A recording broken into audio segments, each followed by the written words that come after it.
Actu Debout, prenez votre temps et abonnez-vous à la chaîne, cela nous aide beaucoup et nous encourage à continuer à faire du bon contenu. Si vous aimez la vidéo, DONNEZNOUS un pouce en l'aimant, merci et profitez du reste de la vidéo. Peuple d'Afrique, peuple du Togo, mes chers frères et sœurs, appelez-moi tous les Togolais que vous connaissez, n'ont pas venir voir cette vidéo, j'ai camarade peuple d'Afrique. Appelez-les tous, dites à tous les Togolais du monde entier que vous connaissez les appels ici. N'ont pas venir ici, vous écoutez cette vidéo. Camarade peuple d'Afrique, on écoute ensemble, hein. Et puis il y a des Kotiki. Vous avez compris? On est parti. En avril 2024, nous avons connu un autre coup d'État constitutionnel. En effet, les députés hors mandat ont changé la constitution du pays sans la consultation du peuple. Une violation totale des articles 59 et 144 de notre constitution du 14 octobre 1992, enlevant ainsi au peuple togolais le droit de vote. Voilà. Je peux vous dire que la situation est plus que critique au Togo. Ce gouvernement peut tomber à tout moment et ce serait grâce à nous tous, Togolais du monde entier. Nous, Togolais, nous ne sommes ni faibles, ni sans moyens. Nous sommes en état de mener cette bataille et la suivante autant qu'il y en aura jusqu'à remporter la victoire. Regardez-moi, je n'ai jamais lâché prise, je n'ai jamais cédé, je n'ai jamais baissé le regard. Comme je vous l'ai toujours dit, il n'y aura pas de négociation ni pour le départ de Fort Gnassingbé, ni pour toute personne ou entité qui se croit supérieure et plus important que le Togo. Nous luttons contre l'injustice, l'oppression, la persécution, la corruption, la pauvreté, les précarités et j'en passe. Contre elles, je suis sûr que le peuple togolais l'emportera. Maintenant, que Dieu vous garde tous, qu'il défende le juste. Vive le train de la liberté, vive la patrie.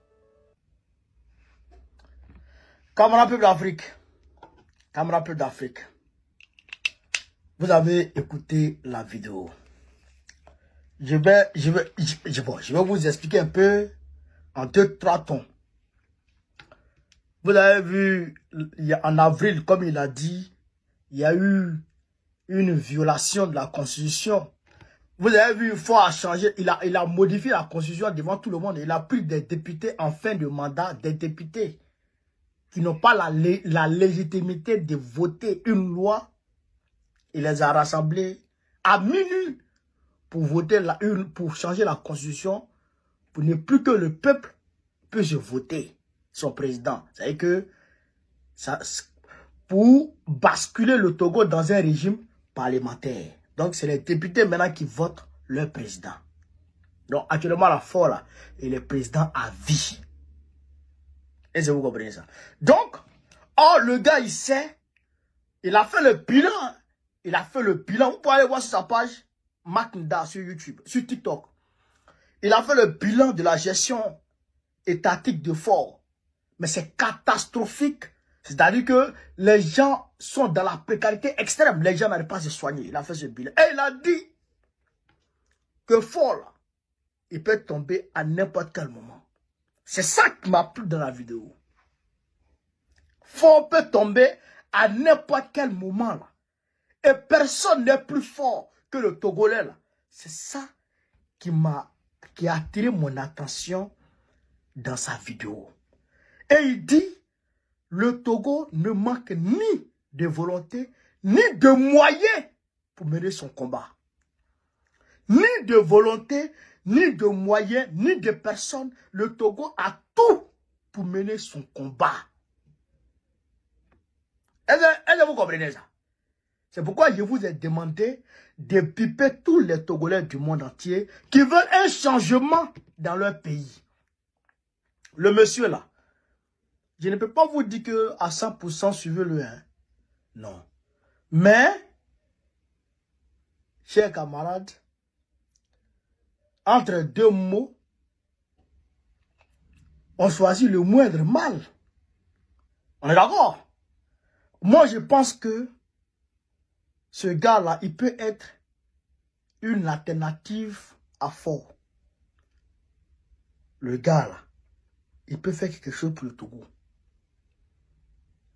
Oui, parce qu'il y a longtemps, je le su. Le gars, là, il peut faire quelque chose pour le Togo. Oui, oui. Parce que les politiciens togolais, là, mais faut se familiariser avec eux tous. Faut créer des liens de sang avec eux tous.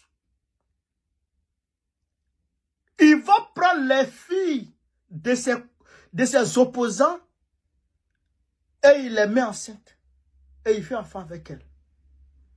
C'est-à-dire que tous les opposants qui sont au Togo là, 90% ont des petites filles Niasimé, des petits enfants Niasimé. C'est un pervers, un gros pervers, un malheureux. Donc, les opposants là, ils ne peuvent rien faire. C'est fort qu'il choisit son opposant. C'est pas comme en Côte d'Ivoire. Hein? Et c'est même pas comme au Bénin. Et que le Togo est spécial, quoi. C'est pas comme en Côte d'Ivoire, c'est pas comme au Bénin. Est-ce que vous comprenez ça? En Côte d'Ivoire, l'opposition est là. Oui, nous on est là. D'abord même, il tremble. Mais au Togo, c'est fort qu'il choisit son opposant. Est-ce que vous comprenez? Donc, ce gars-là, il a mis en place un mouvement qu'on appelle train de liberté. Et avec ce mouvement-là, il est en train de lutter pour mettre fort à terre. Donc, moi, je pense que ce gars-là, il peut faire quelque chose pour vous. Il peut faire quelque chose pour les Togolais. Mettez-vous autour de ce gars-là, on voit quelque chose. On va tester quelque chose, quoi. Mettez-vous autour de lui. Combattez ensemble. Parce que, Joe, nous, on est à 7 mois des élections. Hein. Ah, moi, je ne serai pas là toujours pour vous. Hein. Donc, mettez-vous autour de ce gars-là. Combattez pour la liberté du Togo. On va tester quelque chose. Maintenant, si se comporte mal, venez me dire. Cher Gawara, si vous le suivez, qu'il se comporte mal, venez me dire. Ah, bon, tu nous as dit de suivre le gars là, vraiment, il se comporte mal. Venez me dire ça. On va le régler. Donc, je pense que il faut choisir ce monsieur. Et le gars, franchement, amusement à part, je sens une certaine conviction, une certaine envie de changer en profondeur le Togo, quoi. Parce que très souvent dans ces lives, il prend l'exemple sur Ibrahim Traoré, il prend l'exemple sur Ibrahim Traoré, il prend l'exemple sur Assimi Goïta, il prend l'exemple sur Ibrahim Diarry. Ce gars-là, il a envie de faire quelque chose pour le Togo. Il a envie de faire quelque chose pour le Togo, chers camarades. Suivez-le un peu, on voit quelque chose. Maintenant, si ce combat mal là, venez me dire, ne laissez pas, venez me dire. Donc, voilà un peu ce que je voulais vous dire sur cette vidéo, chers camarades, peu d'Afrique. Sur ce, vive l'Afrique libre. Vive le panafricanisme. Vive tous les présidents panafricains. Gbagbo, président de la République Côte d'Ivoire, en octobre prochain. Inch'Allah. On est ensemble.